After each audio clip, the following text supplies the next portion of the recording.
যে সম্পর্ক অন্যর কথাই নষ্ট হয়ে যায় তা কখনো সম্পর্ক ছিল না।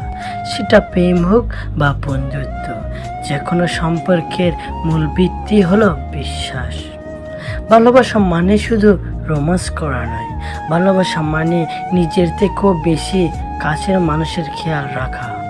মানুষ যতই শক্তিশালী হোক না কেন, প্রিয় মানুষটির কাছে সে সবসময় দুর্বল। সময়টা একটু খারাপ হলে বোঝা যায় কে কার কতটা।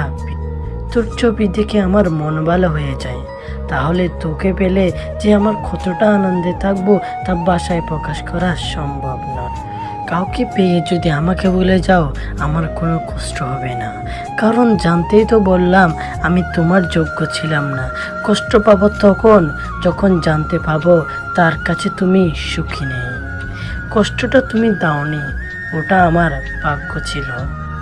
চিন্তা করিস না, তোকে আর জ্বালাবো না, তোর ইচ্ছে হলে কথা বলিস। যারা সত্যকারের ভালোবাসে তাদের ভাগ্য কখনো ভালোবাসা জোটে না, শুধু জোটে অবহেলা। ভালোবাসার শুরুতে সবাই প্রতিজ্ঞা করে আমি তোমাকে ছেড়ে যাব না, কিন্তু সময়ের সাথে সব কিছু পরিবর্তন হয়ে যায়।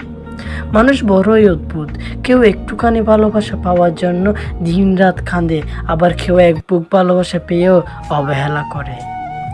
ভালোবাসা রোজ হয় না, ভালোবাসা ইচ্ছে করেও হয় না। এটা এমন একটা ফিলিংস যেটা নিজের অজান্তে হয়ে যায়।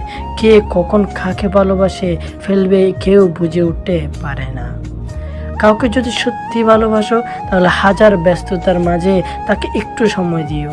হয়তো তোমার একটু সময়ের জন্য সব সময় সে অপেক্ষায় বসে থাকে। বিশ্বাস তাকে করো যে তোমাকে কষ্ট দিয়ে নিজেকে অপরাধী মনে করে। ভালো তাকে বাসো যার ভিতরে সারাক্ষণ তোমাকে হারানোর ভয় থাকে। 7টি রং না মিশলে যেমন রংধনু হয় না, তেমনি হাসি, কান্না, রাগ, বিশ্বাস, অভিমান, স্বপ্ন, কষ্ট, এই 7টি জিনিস না মিশলে ভালোবাসা হয় না। তো বন্ধুরা, ভিডিওটি ভালো লাগলে অবশ্যই একটু শেয়ার করে দিও, আর ভালো আর খারাপ লাগলে লাইক ডিসলাইক তো আছেই, এবং তোমার মূল্যবান মতামত আমাকে কমেন্ট করে জানিও। আর আমার চ্যানেল যদি নতুন হও এবং তুমি যদি এরকম নিত্য নতুন ভিডিও চাও তাহলে অবশ্যই আমার চ্যানেলটি সাবস্ক্রাইব করে আমার পাশে থাকো, পারলে বেল আইকনে অন করে দিও। ভালো থাকো, সুস্থ থাকো।